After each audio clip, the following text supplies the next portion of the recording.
Okay, hi everybody. This is Aaron with Eric Dollard. I apologize for the lighting. This is the best we can do with the internet connection that we have.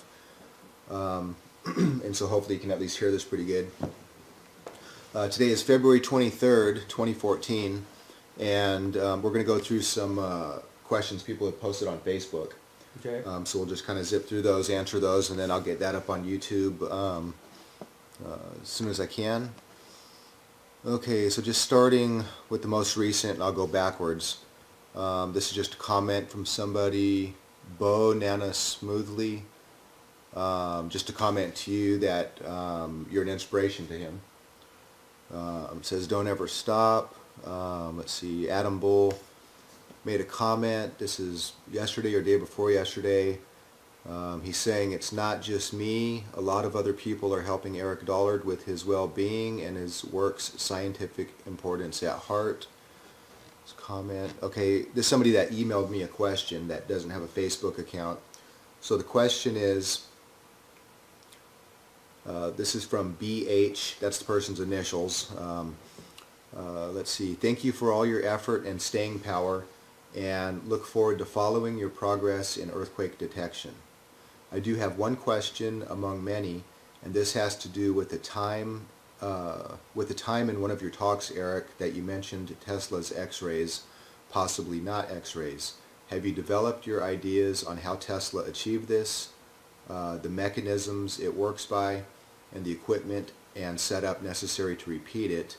And would you consider a project like this with support from another fundraising campaign? I believe you have an enormous, you would have enormous support for a project like this, along with the world's appreciation also. Well, Tesla did a pretty good job of describing how to do all of it.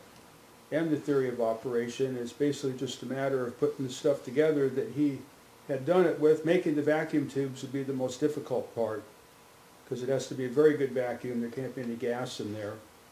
But the flat spiral coils and other transformers that are people working with on the internet, the transformer is pretty much an engineering reality now. So I don't really even have to contribute much to what's going on the forum, because people have got it figured out and they're making progress, and it's reached the engineering level. It's there. So all the information is there necessary to replicate there. it. The thing with the X-ray operation is you have to use some kind of disruptive discharge, and that involves spark gaps and all kinds of complications. So I have a circuit developed for that. I don't have that equipment anymore. It's gone. I have to build something again that does that. But right now I'm so swamped with the project that I got going, I can't spread this out. I have to find other people that would know how to do it and then instruct them to put it together. Okay. But one thing I did point out is I put the receiving end of this out on the internet, and it's known as the cosmic ray detector.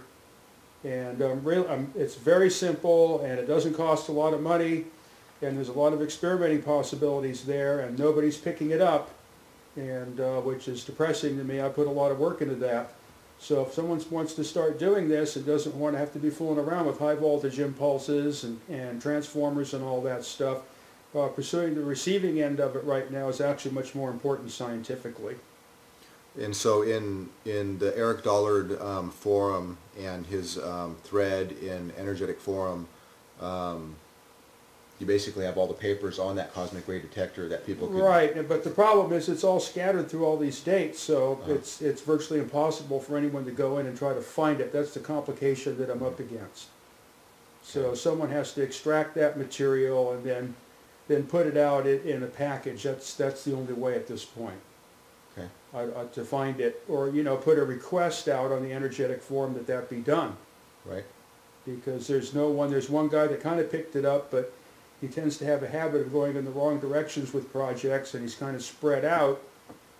So the question was, a couple of questions with Tesla is how did he detect his cosmic ray, which moved at 50 times the velocity of light? Because that's what's coming out of the transmitting end of the so-called Tesla X-ray that has no relation at all to the X-rays that are used today. In fact, it wasn't harmful to people like the X-rays used today. He exposed himself to massive quantities of it, Yet, you know, he lived and died as a normal person with no evidence that had ever happened. Where the same amount of kilowatt hours of today's X-rays would have killed him in 15 minutes. Mm-hmm. So there's a difference there. Right. So his X-ray tubes were all cold cathode, one terminal. But to do that on the receiving end is just as important, to find out how he detected these radiations from the sun, and his theories of the ether, and all that, and it doesn't involve a lot of complicated parts. Okay. Next question, this is on February 20th from Michael Grieger. This is from Sputins. Mm-hmm. He says, it was said at some point that when you started all this research, it was because you wanted to prove creation, in quotes. Please expand on this or elaborate. Is the cosmic induction generator an attempt to prove this creative force? And then the other question is, what is, actually, if you want to answer that first, then I'll do the second one. Well, I wouldn't say, you know, that was the whole foundation for everything I'd done in life, but when I witnessed it on a workbench, well, I got kind of caught up in it. And then, you know, there's this whole creation versus evolution, and I'm not a particular fan of evolution or relativity or any what I would regard as degenerate modernistic theories that only lead to confuse and create weird wars and religions, but the real stuff. So what was the, I can't read the, so what happened was, is at the time that this had occurred, well, then I had to pursue that, because my interests in biology are as much as they are in electricity, and I was seeing living shapes, and a galaxy appeared, and by some coincidence, at the same time, I had been reading Wilhelm Reich's Cosmic Superimposition, and the two things fit together. So it appeared to me that what was going on is the theory of creation was being proven by the fact that cosmic and living forces and shapes were appearing from some, what physicists would call another dimension, or what I call counter space. And that proved to me the theory of creation, and that's why I call the thing the cosmic induction generator, because it ties in with Wilhelm Reich's theory of creation.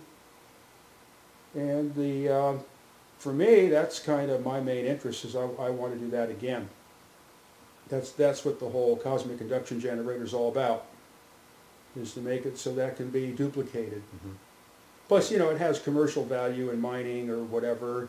And it also tests out the telluric transmission stuff, because you got two coils back to back, they're not transmitting, so you don't have to worry about what you're doing externally, and then you can test the coils without getting in trouble, burning out your neighbor's house wiring or interfering with submarine communications.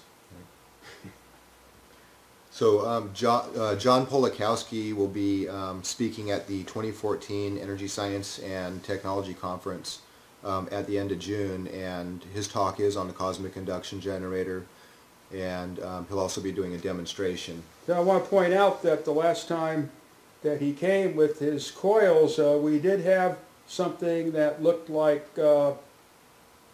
it could be interpreted that electrical energy was vanishing in the counter space.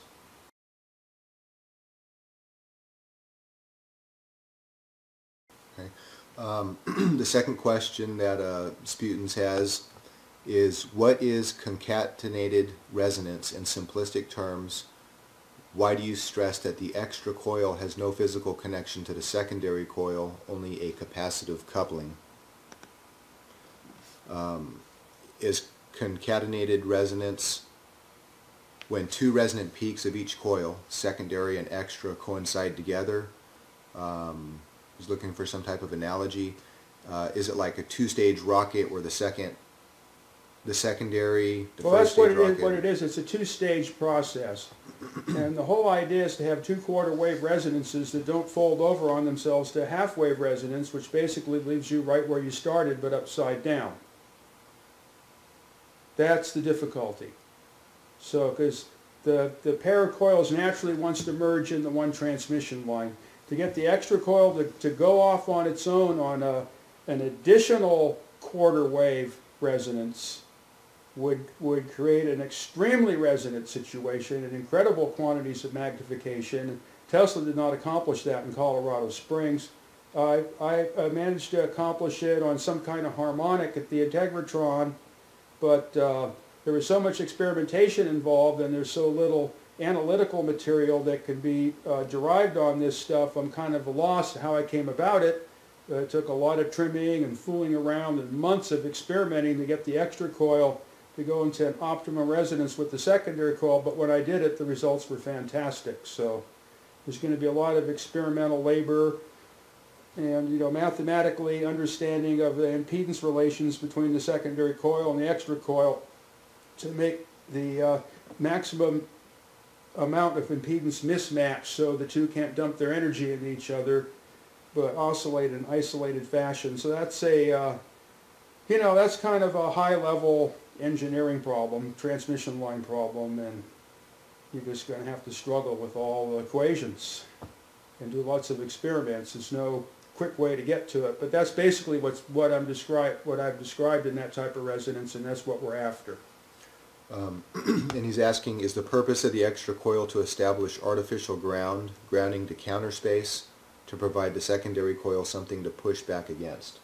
Well, any resonant coil does the monopolar transformation, but when you're using a pair of them, and that strengthens the resonance, then it allows you to communicate more energy one way or another, and then also the extra coil does kind of serve as a counter space or an alternate representation point, but these are all things that are not really figured out.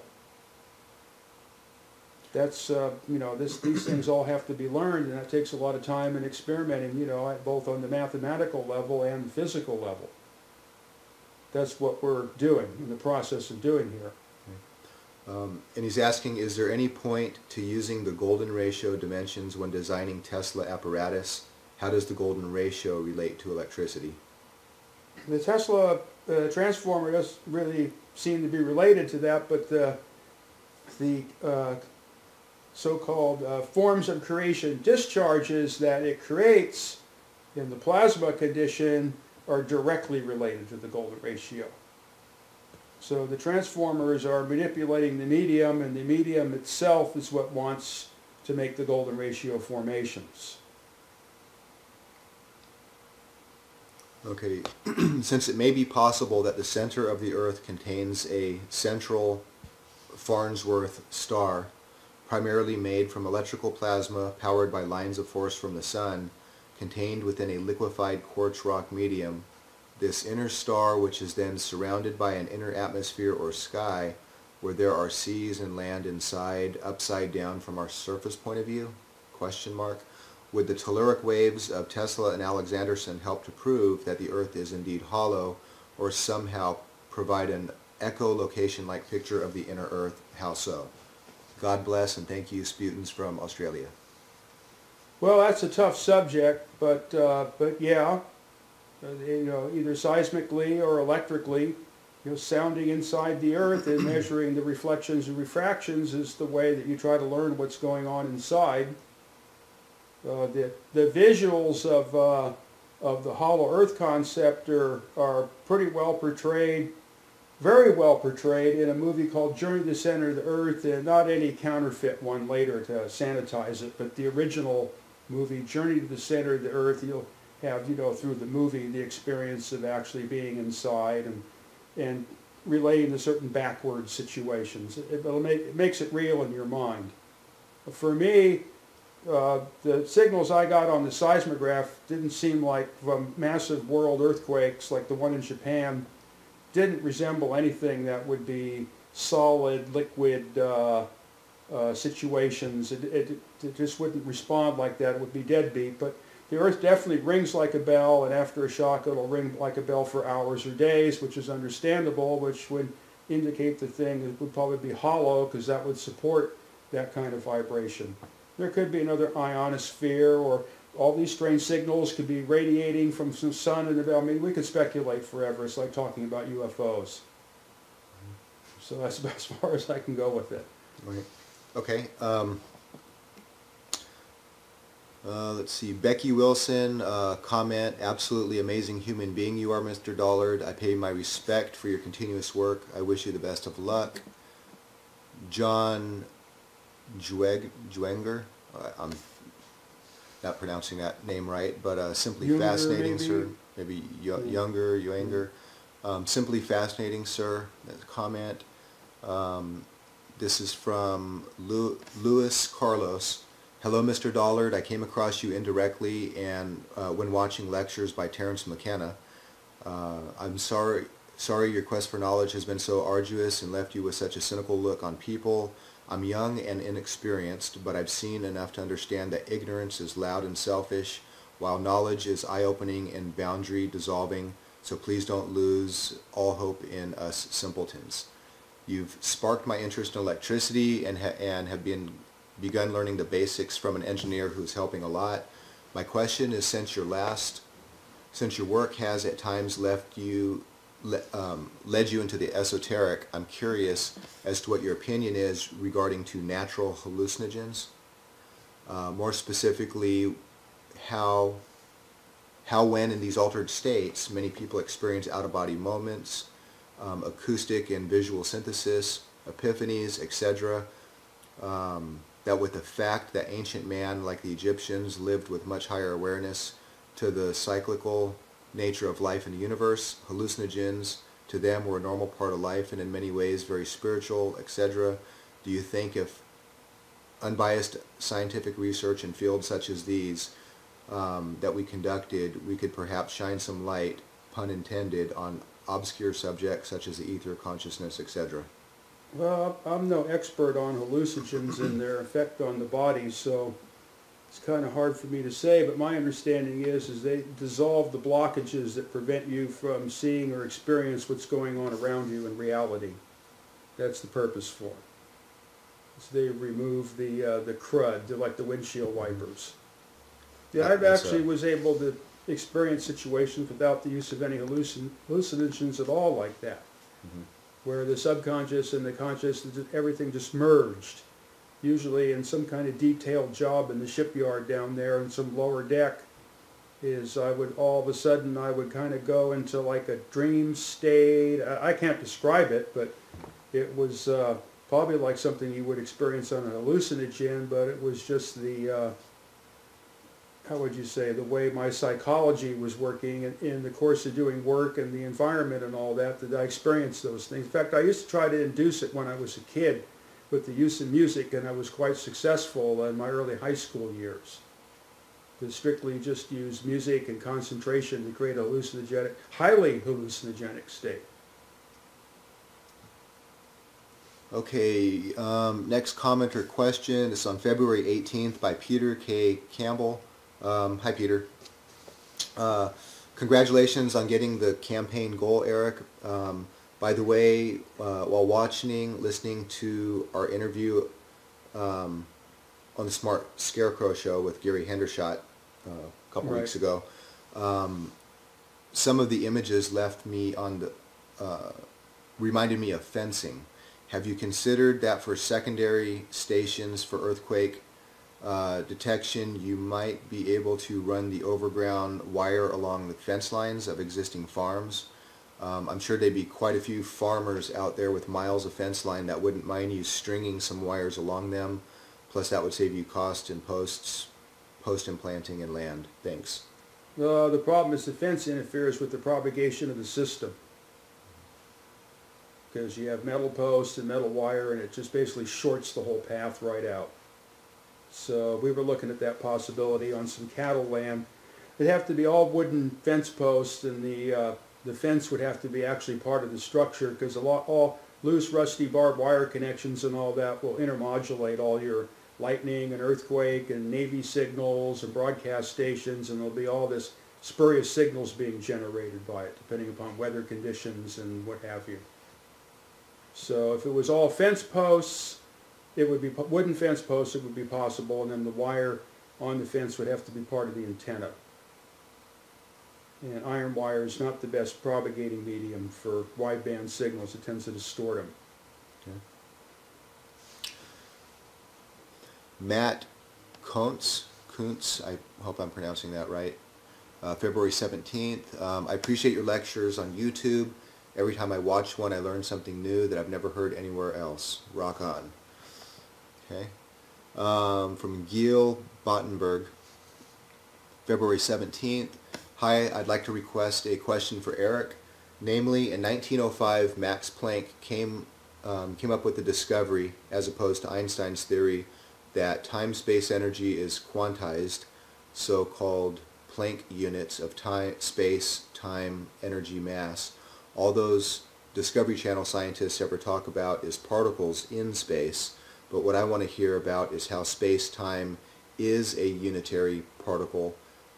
Does nothing need to be formatted like a hard disk for it to become a momentary location in space? That sort of stuff, that sort of thing. Thanks in advance. You're doing a great job. Keep up the good stuff. Well, that's a complicated subject, so I've written enough on it to basically explain, step by step how I came about with my unit called the Planck. That's an important part of my electromagnetic, or Steinmetz's electromagnetic theory. It was his idea to come up with that basic dimensional relationship, even though he never named it anything. He pointed out that that was the only real thing in electricity, and everything else were just mathematical abstractions. So I took it farther. What I'm talking about, physicists would not comprehend. In fact, not only would they not comprehend, but they would try to figure out a way to do something nasty to you. So I don't know what to say. It's not a popular subject. Einstein owns it now. What a Planck is or what is called Planck's constant by them, is it's a union between one unit of magnetism and one unit of dielectricity, which produces one unit of electromagnetism. And because all electrostatic lines of force are Faraday tubes and they all have the same size, that causes it to be quantified, or in a quantum value. So you only can have 1, 2, 3, 4, 5 tubes. You can't break them in half. And then the Einsteiners added their own thing. I don't know. I don't pay attention to that because I can't build any equipment out of it that works.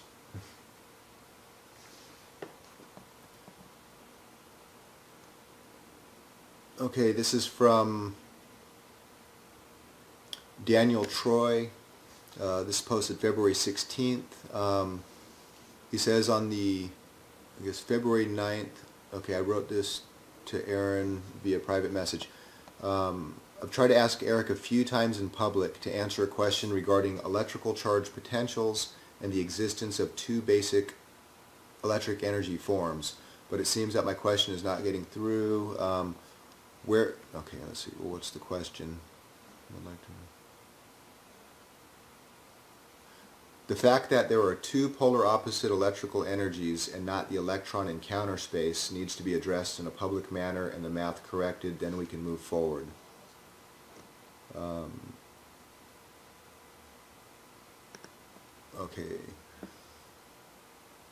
Okay, what is your opinion on Maxwell himself mentions both negative and positive electrical energy. Today all anyone ever uses in math is negative values, and as we know, oscillating a negative against a mirror image of itself develops an annihilation charge, common but erroneously termed a positron. If real charge was used, but with a positive sign, I think some very interesting results would be found. In fact, I know they would. I don't know, any comment? Well, I can't, that's kind of out of my area about positrons and, all that. So I don't know exactly what to say and what is exactly meant by positive and negative energy. If he's talking about growth or decay, or if there's two different dimensions for energy, I can't really say from what's there much of anything.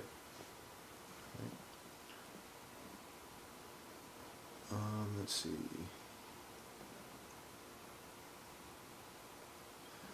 Okay, this is from Daniel Martin Gutfeld, February 11th. Sorry if this is coming out of left field. I just recently watched a few videos for the umpteenth time. One is Mr. Dollard's on the sun being hollow. I love it, and I somewhat share that sentiment. The other consisted of a cup of coffee with milk being added to it. Swirling the glass creates a vortex with a hole in the middle. That hole would be representative of, say, a black hole in the center of a galaxy.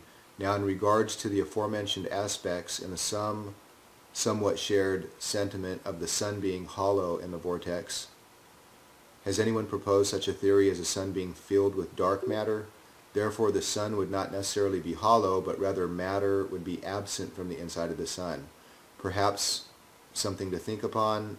Thank you for your time, and God bless you. Sincerely, a fellow bearded hermit. Well, I don't know what to say about dark matter or any of that, so I don't. Those theories aren't part of my theories, so I can't really speak on that matter. For anybody watching this video that's posted in YouTube that hasn't seen anything on your mention of the hollow sun type of ideas, do you want to mention a minute on? Well, I arrived at that because when I studied the sun for 4 years at Sonoma State University, I used to get pictures of the sun sent by, I forget what government agency used to do that. They stopped doing all that. You can't get pictures of anything or nothing from these people anymore. But back then, I had a picture of the sun for every day in all different wavelengths of light and in terms of magnetic fields. And after a while, you could just see that the sun's obviously hollow. You can see it, that it's hollow. And the so-called lumination, it just appears as little like corpuscles moving around on the surface. And then when there's a sunspot, then it's dark, and the surface is blown away by the magnetic hurricane on the sun, the sunspot pair. And then once all the little glowing things are pushed away, then it's all black. So you're actually looking inside. Yeah, and the space around all these things is black. And then you can't see the sun in outer space anyway. So unless there's something to make the conversion so that you can see the light emitted from these corpuscles, because it's not light, it's something else until it hits the Earth's atmosphere or some object. Well, now all the complications have expanded, so that's why it's just a theory. But it seems that way. And it would make sense that it would be like that from a biological standpoint. But if I look at it as a biological organism or other microorganisms that I've had experience with, they tend to form those hollow shapes with the entities in some kind of geometric pattern in a sphere. So it would make sense from the organic standpoint.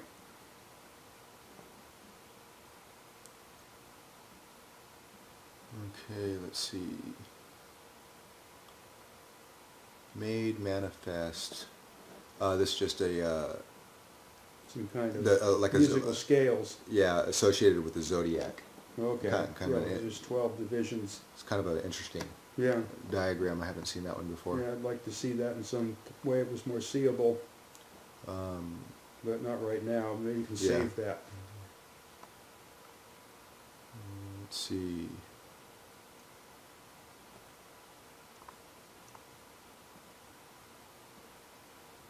Okay.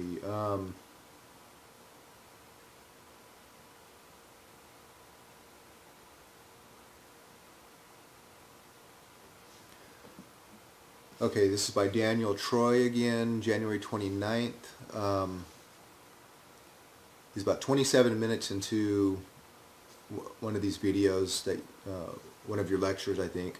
You just finished describing the basics of electric charge and its origins and observations of amber charged via friction from fur with relation to Maxwell's equations, a charge known as resinous energy associated with negative potential.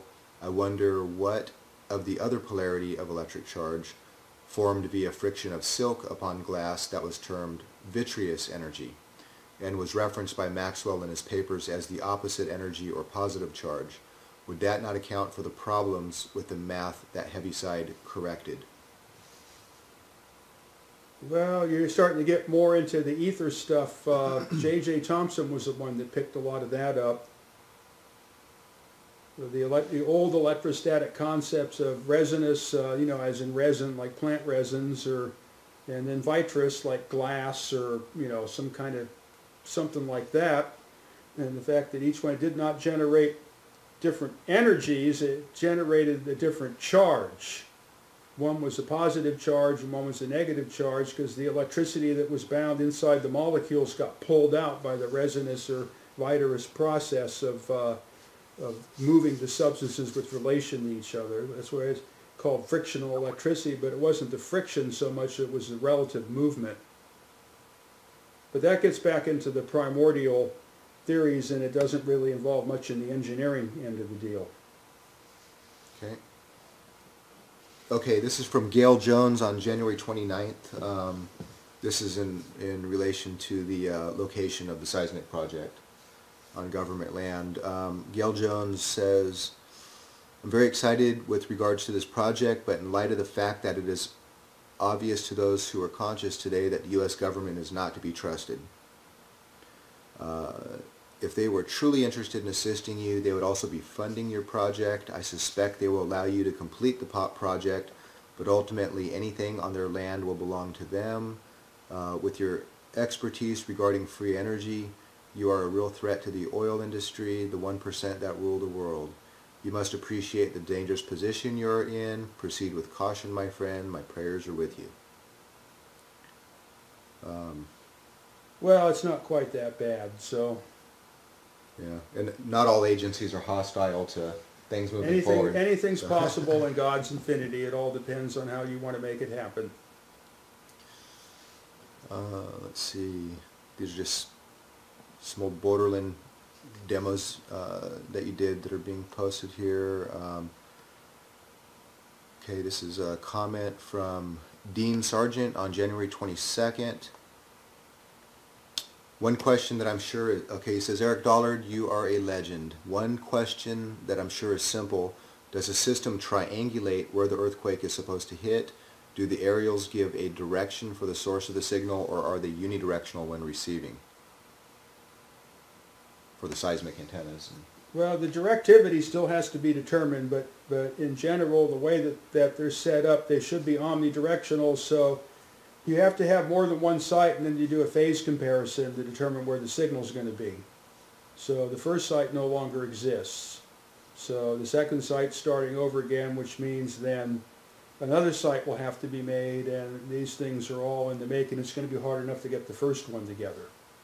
And then the problem is most of the territory that the San Andreas Fault is in is all occupied territory, and you can't do anything like this there. It's forbidden by the social and political structure in that area. So anyway, whoever can figure out a way to get that through that mire, good luck.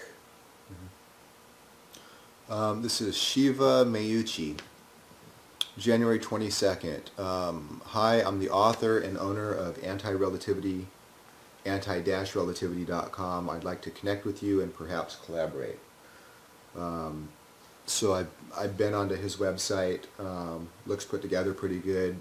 I emailed, didn't hear back, but I'll let you know. Okay. Let's see.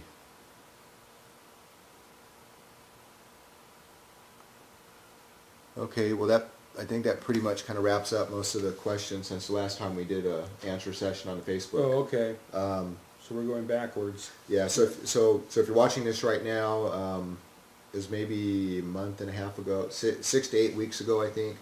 Eric and I talked on the phone, and I asked him questions over the phone that were posted in Facebook, and we got caught up on those. So this one, this pretty much wraps it up. We're kind of getting back to the time frame of the last call.